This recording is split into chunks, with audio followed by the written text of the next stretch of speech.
اگر آپ کو ایمان اور یقین حاصل ہو تو پھر دعا کریں اللہ اس پر استقامت عطا فرمائے، پھر اس پہ ڈٹ جائے۔ نبی پاک صلی اللہ علیہ وسلم نے فرمایا میں اس بات کا خوف نہیں کرتا کہ میری امت کمزور ہو جائے گی، اس بات کا ڈر نہیں کہ پیسے ختم ہو جائیں گے، نہ یہ خوف ہے کہ بھوکی مرے گی۔ حضور کس بات کا خوف ہے؟ تو نبی پاک نے فرمایا خوف یہ ہے کہ ان کا یقین کمزور ہو جائے گا۔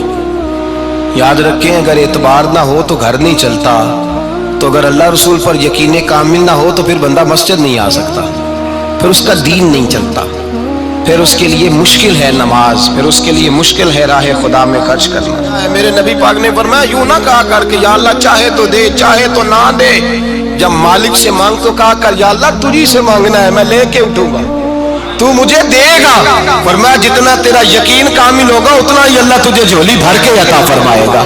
کمزور سا مسلمان، لڑکھڑاتا سا مسلمان دیکھتا ہوں کرتا ہوں، اور یہ بھی نہ دیکھا کریں بھائی ایمان یقین کو استقامت کے درجے پہ لیں، یہ نہ دیکھا کریں کہ وہ کیسے دے گا، وہ کسی وسیلے کا محتاج نہیں ہے، وسیلے کو پسند کرتا ہے، پر وسیلے کا محتاج وہ بغیر وسیلے کے بھی دے دیتا ہے۔ ہر آدمی ماں باپ کے ذریعے پیدا ہوتا ہے، اگر پیدا کرنا چاہے تو جناب عیسیٰ کو بغیر باپ کے پیدا کر دیتا ہے، اگر پیدا کرنا چاہے تو حضرت آدم کو بغیر ماں اور باپ کے پیدا کر دیتا ہے۔ جب یقین رکھیں، یقین، قرآن مجید پڑھیے، حضرت موسیٰ علیہ السلام فرعون کے دربار میں کھڑے ہیں، چاروں جانب دشمن ہی دشمن ہے، جادوگر آ گئے، انہوں نے سانپ چھوڑے، حضرت موسیٰ کے ہاتھ میں ڈنڈا تھا۔ حضرت موسیٰ کہتے ہیں یا اللہ کیا کروں؟ تو اللہ تعالیٰ نے فرمایا اپنا عصا پھینک دو۔ کہنا چاہیے تھا نا کہ یا اللہ ایک ہی تو شے ہے، اتنے سانپ ہے، بچانے کے لیے ڈنڈا ہے وہ پھینک دوں؟ ڈنڈا پھینکا جاتا ہے، سانپ کو دیکھ کر کے قابو کیا جاتا ہے۔ یہ میرا اور آپ کا ذوق ہے نا، لیکن انبیاء کرام کا انداز ملاحظہ کیجئے میرے عزیزو۔ اللہ فرماتے ہیں ڈنڈا، اے موسیٰ ڈال دے اپنا عصا۔ پہلے نہیں فرمایا کہ سانپ بن جائے گا، فرمایا بس تو ڈال دے۔ میں اور آپ ہوتے ہیں تو سام سامنے ہے، ڈنڈا ہاتھ میں ہے، ہم کہیں گے عجیب بات ہے، یہی تو دفاع کی چیز ہے، اسی کو ڈال دوں تو بچوں گا کیسے؟ کہا ڈال دو، تو حضرت موسیٰ نے ڈال دیا، کہا میرے رب کا حکم ہے تو میرے لیے بہتر ہی ہوگا۔ اللہ فرماتے ہیں جب موسیٰ نے ڈالا تو میں نے اس ڈنڈے کو، اس عصا کو اژدہا بنا دیا۔ اب کبھی عصا بھی اژدہا بنے، کبھی چھڑی بھی بہت بڑا اژدہا بنی ہے، لیکن قرآن کہتا ہے جناب موسیٰ نے ڈالا تو اللہ نے اژدہا، بلکہ اس سے پیچھے چلیے، عورتیں کمزور یقین کی ہوتی ہیں نا، جناب موسیٰ پیدا ہوئے تو اللہ فرماتے ہیں میں نے موسیٰ کی ماں کے دل میں بات ڈالی، ماں کے دل میں صندوق میں ڈال کے تو اس کو دریا میں بہا دے۔ اور بھائی صندوق میں کہہ سکتے ہیں نا آکسیجن کیسے جائے گی، اور دریا میں بچے بچنے کے لیے ڈالے جاتے ہیں کہ ڈوبنے کے لیے ڈالے جاتے ہیں؟ ماں کے دل میں یقین کمزور نہیں تھا ماں کا۔ انبیاء کے ماں باپ موحد ہوتے ہیں، دین کو ماننے والے، ماں کے دل میں اللہ نے بات، اللہ قرآن میں کہتے میں نے وحی کی، میں نے القاء کیا، میں نے بات ڈالی۔ حضرت موسیٰ کی ماں کہتی ہے میں نے ڈال کے نا سمندر میں بیٹا، میں نے سمندر میں بیٹا ڈال کے صندوق میں بند کر کے رب کے حوالے کیا۔ آپ فرماتے ہیں میرے مالک کا بھروسہ کیا تو پھر میرے مالک کا کام دیکھو، کمال دیکھو، میں نے دریا میں ڈالا، اللہ نے فرعون کے گھر میں میرے بیٹے کی پرورش کرا دی۔ یہ یقین کہ حضرت موسیٰ کے پاس قوم آئی، قرآن پڑھیے، کہا جناب پانی چاہیے، وَإِذِ اسْتَسْقَىٰ مُوسَىٰ لِقَوْمِهِ، موسیٰ نے اپنی قوم کے لیے پانی مانگا، ہم نے کہا فَانْفَجَرَتْ مِنْهُ اثْنَتَا عَشَرَةَ عَيْنًا، اپنا ڈنڈا پتھر پہ مارو۔ عقل والا آدمی ہوتا تو اڑ جاتا، کہتا یا اللہ پتھروں سے بھی کبھی پانی نکلا ہے؟ اضرب بعصاک الحجر، مارو پتھر پہ ڈنڈا۔ اللہ کے نبی نے منٹ نہیں لگایا، ٹھا کر کے ڈنڈا لگایا، فَانْفَجَرَتْ مِنْهُ اثْنَتَا عَشَرَةَ عَيْنًا۔ اللہ فرماتے ہیں جناب موسیٰ نے ایک عصا مارا، میں نے 12 چشمے جاری کر دیے۔ تو لے تو لا اللہ کرتا ہے، اللہ کہتا ہے پڑھ نماز روزی دوں گا، کہتا ہے سوچتا ہوں۔ اللہ فرماتے ہیں آجا مسجد میں تیرا ہو جاؤں گا، کہتا ہے دیکھتا ہوں۔ رب فرماتا ہے تو میرے محبوب کی غلامی کر، میں تجھے محبوب بنا لوں گا۔ تو کہتا ہے تھوڑا بڑا ہو کے داڑھی رکھنی نہیں، ابھی سیانا ہو کے میں ذرا سرٹیفکیٹ لے لوں اسرائیل سے کہ کتنے سالوں کے بعد آئیں گے، پھر شروع کروں گا۔ پروگرام بنا رہا ہے، ابھی تو ارادے میں ہے۔ اللہ کے پیغمبر کا ڈنڈا، اور اس سے زیادہ آگے بات ہو گئی، پیچھے فوج لگی ہوئی ہے فرعون کی، مجمع ہے، ہزاروں لاکھوں کا لشکر لے کے، تلواریں نیزے، فرعون پیچھے، آگے دریا آ گیا۔ حضرت موسیٰ علیہ السلام کھڑے ہیں، اب کدھر جائیں؟ اللہ پاک نے فرمایا مارو ڈنڈا۔ کہاں؟ پانی پہ ڈنڈا مارو۔ اب حضرت موسیٰ علیہ السلام پانی پہ ڈنڈا مارے تو پانی ابھرے گا، اس سے زیادہ کیا ہوگا؟ پہلے پتھر پہ ڈنڈا مروایا تو پانی نکلا، اب پانی پہ ڈنڈا مروایا فَإِذْ فَرَقْنَا بِكُمُ الْبَحْرَ فَأَنْجَيْنَاكُمْ وَأَغْرَقْنَا آلَ فِرْعَوْنَ۔ اللہ فرماتے ہیں موسیٰ نے پانی پہ ڈنڈا مارا تو میں نے پانی میں رستے بنا دیے۔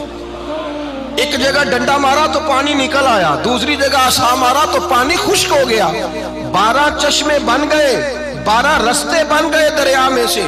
حضرت موسیٰ علیہ السلام گزر گئے اور اللہ فرماتے ہیں فرعون بھی آیا تو اسے میں نے غرق کر دیا، اور وہ کھڑا دیکھتا ہی رہ گیا کہ بنا کیا ہے۔ جب یقین کامل نصیب ہوتا ہے، اعتماد کی دولت اللہ دیتا ہے، جب انسان کو یہ انشراح صدر ہو جاتا ہے کہ میری نجات خدا کے حکم میں ہے اور رسول اللہ کے قدموں میں ہے، جب اسے یہ انشراح حاصل ہوتا ہے تو پھر نماز کا لطف آتا ہے۔ غور کیجئے کیا جملہ کہہ دیا میں نے۔ پھر اسے نماز کا پھر اسے نماز بوجھ نہیں، بلکہ نماز نہ پڑھے تو اس پر بوجھ ہوتا ہے۔ پھر قرآن مجید اس کی روح کا ساتھی ہو جاتا ہے، پھر عبادات، تقوی، پرہیزگاری، پھر وہ ایک سنت کے چھوٹنے پر پریشان رہتا ہے۔ جب یقین کی دولت نصیب ہوتی ہے، قرآن مجید فرقان حمید نے کہا ایمان لاؤ تو پھر ایمان پہ ڈٹ جاؤ، مسلمان بنو تو پھر اسلام پر۔ پھر یہ جو کمزوری ہے نا، یہ دیکھتے ہیں، کرتے ہیں، چلتے ہیں، ابھی کل، ابھی پرسوں، بہانے، ہیلے، ابھی میں نماز شروع کرتا ہوں، دیکھتا ہوں لا الہ الا اللہ محمد الرسول اللہ صلی اللہ علیہ۔ جب کسی نے کلمہ پڑھا تو اس پر پورا دین ضروری ہے، پورا۔ اب وہ یہ نہیں کہہ سکتا کہ تھوڑا تھوڑا کر کے آؤں گا۔ یقین کی دولت نعمت ہے۔ اللہ پاک قرآن مجید میں فرماتے ہیں ان الذین قالوا ربنا اللہ ثم استقاموا، جنہوں نے کہا کہ اللہ ہمارا رب ہے اور پھر وہ اس پر ڈٹ گئے، پھر اس پر وہ کہا تو ڈٹ گئے، کھڑے ہو گئے، نہیں اللہ ہی رب ہے، اللہ ہی دینے والا، اللہ ہی مالک، اللہ ہی ہمارا رازق ہے، رب ہی ہمارا سب کچھ۔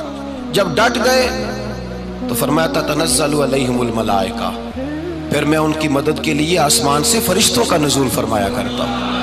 فرشتے کیا کہتے ہیں؟ اللہ تخافوا ولا تحزنوا، غم نہ کرنا، خوف نہ کھانا، وابشروا بالجنۃ التی کنتم توعدون، ہم تو تمہیں اللہ تبارک و تعالیٰ کی اس جنت کی خوشخبری دینے آئے ہیں جس کا رب نے تمہارے ساتھ وعدہ کیا ہوا ہے۔